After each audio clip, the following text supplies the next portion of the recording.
Good day to you, everyone. Hey, this is Anthony Brinkley, the Maestro of Resilience, coming to you one more time. I really hope this finds you doing well. I need you all to do me a favor. You've been giving me a lot of great feedback, but I need you, if you're liking this, what we're doing, please share this with folks because people are going through. So if you got something out of this, don't keep it to yourself. Share that perspective, and that's how we get better. So today, I want to talk to you about something. And we'll be probably hitting this subject from time to time because it comes at us in waves, and that's grief. How do you deal with grief? Because people will tell you, hey, get over it, move on, and then they'll say something crazy like, I know how you feel. If that's ever been in your vocabulary, strike that out. You may have a perspective on how somebody feels, but you never know exactly how somebody feels.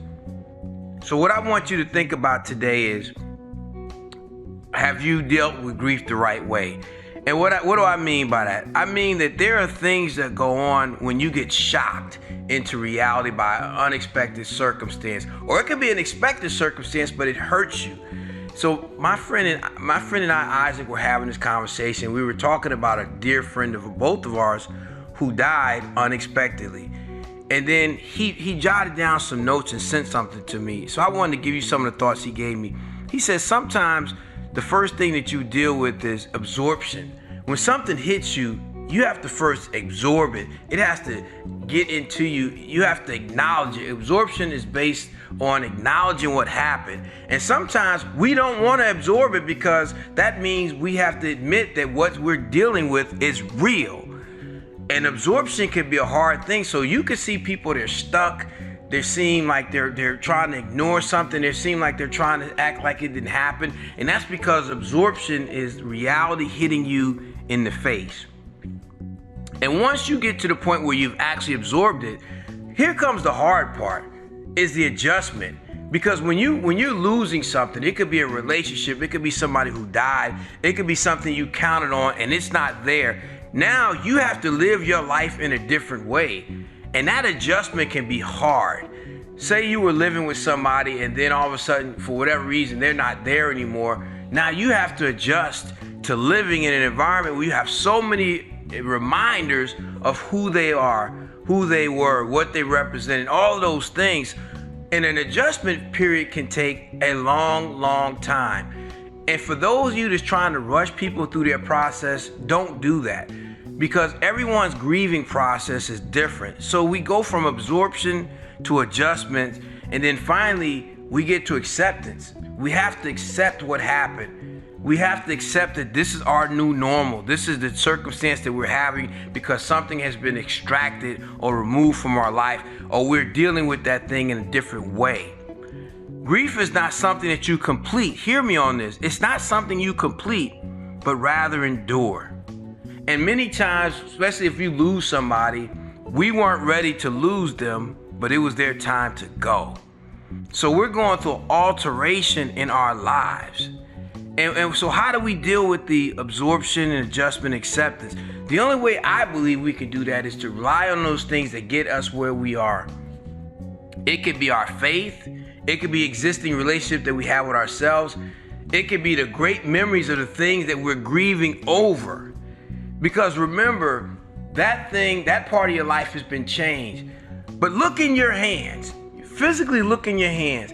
And your hands represent the opportunity that you have left. What is it that you still have in your hands to do before you transition from this life? It could be your talents. It could be your gifts. It could be how you encourage people. It could be how you can help people deal with their circumstance. So today, I don't want you to ignore your grief. I need you to absorb those things that you're going through and then make the proper adjustments. And sometimes you're going to need people's help to help you adjust, and then accept that your life will never be the same. It doesn't mean that you forget that circumstance or that person. It just means you've learned to live in a different capacity. And once you get to acceptance, you now look at your hand and say, with what I have left, what am I going to do? And that's how we value and we honor those things that we may have lost unexpectedly or expectedly.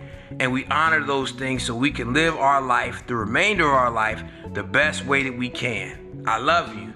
And for those of you that's going through grieving, My prayers and thoughts are with you, and I hope that you got some solace out of what we talked about today. But again, please please share this with other people, because many people are struggling.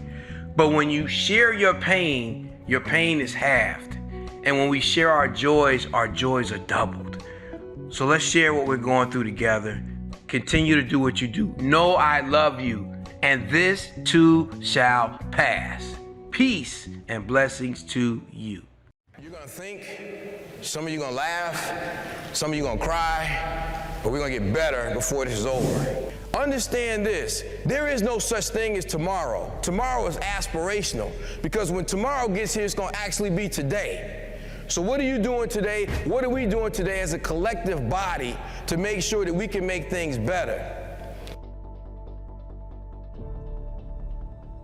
Live your life. A passionate Anthony Brinkley is a problem solver. He's an author and motivational speaker using his skills after decades in the military to teach people how to be resilient and take action. The most valuable thing in your life is time. Every day in America, 7,000 people die. So 7,000 people that thought they were gonna wake up today didn't. Anybody besides me never thought they'd be 30 years old? Put your hand up. I would get up and put my mask on. Hey, Brinkley, how you doing? I'm doing great. And that's why I come here to talk to you, to remind you that you're not what you went through.